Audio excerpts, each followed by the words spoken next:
C'est parti, la carrière de la R5 est lancée, la citadine électrique de Renault est entrée en production au sein de la manufacture de Douai, 50 ans tout pile après les débuts de son aïeule, elle aussi assemblée dans le nord de la France. L'Argus a pu visiter le site industriel qui produit aussi les Mégane E-Tech et Scénic électriques, deux modèles qui étaient loin de faire tourner l'usine à plein régime. L'Alpina 290, la cousine survoltée, est également produite sur le site. 80% des fournisseurs de la R5, y compris la batterie dès l'été 2025, sont situés dans un rayon de 300 km autour du pôle Electricity, qui comprend aussi les sites de Ruiz et de Maubeuge, où sera assemblée la R4. Ces trois sites visent à produire 400 000 véhicules par an en 2025, de quoi en faire le centre de production de véhicules électriques le plus important et compétitif d'Europe. Renault a investi 500 millions d'euros pour transformer les ateliers et les lignes de cette usine construite en 1970.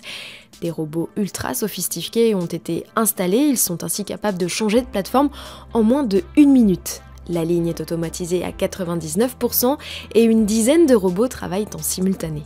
Un atelier batterie a été aménagé au sein de l'usine Renault qui emploie 2500 personnes. La petite R5 doit être produite en 10 heures seulement contre 15 heures pour un Scénic par exemple.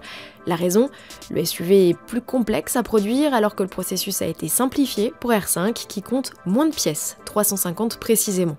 Par exemple, la batterie n'utilise que 4 modules contre 12 pour le Scénic et le couvercle de la batterie est directement vissé sans prépercer de trous grâce à un nouveau procédé.